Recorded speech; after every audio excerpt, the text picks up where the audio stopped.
จ้าเมืองจุฬาภรณ์แขวงเวียงจันทร์ได้รายงานเกี่ยวกับเศรษฐกิจของเมืองซึ่งมีการขยายตัวอยู่ในระดับดี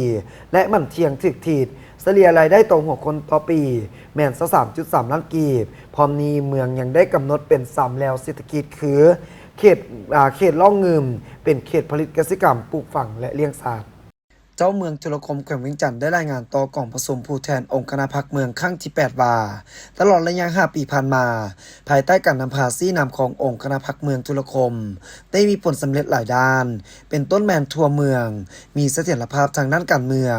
สังคมมีความสงบและเป็นระเบียบเรียบร้อยชีวิตการเป็นอยู่ของประชาชนนับมือนับดีขึ้นเศรษฐกิจมีการหันเปลี่ยนยังเป็นระบบและขยายตัวเฉลี่ย 5.85 ส่วนหอยคิดเป็นมูลค่า 1,430 ตื้อกีบเฉลี่ยรายได้ต่อหัวคน 23.3 ล้านกีบพร้อมนี้เมืองได้กำหนดเป็น3แล้วเศรษฐกิจคือเขตรองเงิมเป็นเขตผลิตเกษตรกรรมปลูกฝังเลี้ยงสัตว์เขตเลียบทางหลวงแห่งชาติเลขที่10เป็นเขตพัฒนาชุมชนที่พักอาศัยปลูกข้าวเป็นสินค้าเขตเลียบภูเขาควายเป็นเขตพัฒนาการท่องเที่ยวเลี้ยงสัตว์น้อยสัตว์ใหญ่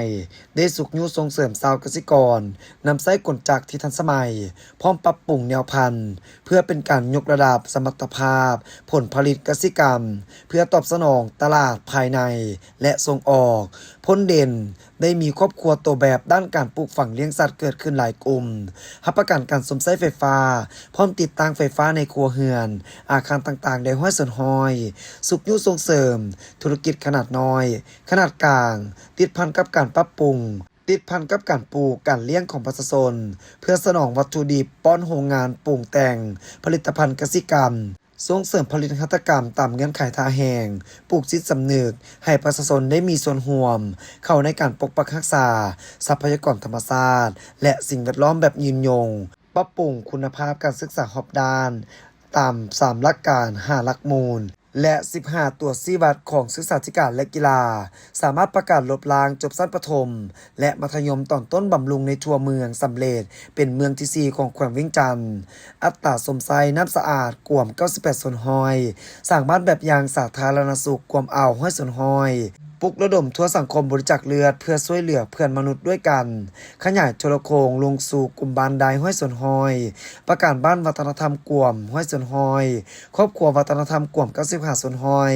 ปรับปรุงระบบการเมืองขั้นบ้านสำเร็จเพื่อสุขยุการผลิตเป็นสินค้าติดพันกับการจัดสรรอาชีพให้แก่พ่อแม่ประชาชนให้หลายขึ้นยั่งยืนคืนบ้านแบบอย่างปฏิบัติกฎหมายใด32บ้านประกาศรับรองครอบครัวและบ้านสามัคคีปองดองได้ห้อยส่วนหอยและได้ประกาศรับรองเมืองจุฬาภรณ์เป็นเมืองสามัคคีปองดองได้สำเร็จประกาศเป็นเมืองชาวหนุ่ม4บุกและประกาศรับรองเป็นเมืองสหพันธ์แม่หญิง3ดีได้ต่อเนื่องสหายนางวงเดือนวัตตโซกล่าวอีกว่า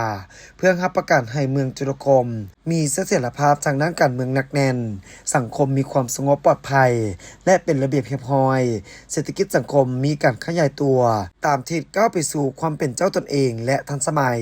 เพื่อให้ชีวิตการเป็นอยู่ของพ่อแม่ประชาชนได้รับการปรับปรุงยกระดับให้ดีขึ้นกว่าเก่าเมืองได้ถือเอาการผลิตเกษตรกรรมติดพันกับการปรุงแต่งและบริการท่องเที่ยวทางธรรมชาติวัฒนธรรมเป็นหัวจากแก้การดึงการพัฒนาเศรษฐกิจสังคมของเมืองสร้างให้เมืองจุฬาภรณ์กลายเป็นบ่อนพักอาศัยการดำรงชีวิตมีการพัฒนาติดพันกับการรักษาสิ่งแวดล้อมธรรมชาติทิศสีเขียวและยืนยง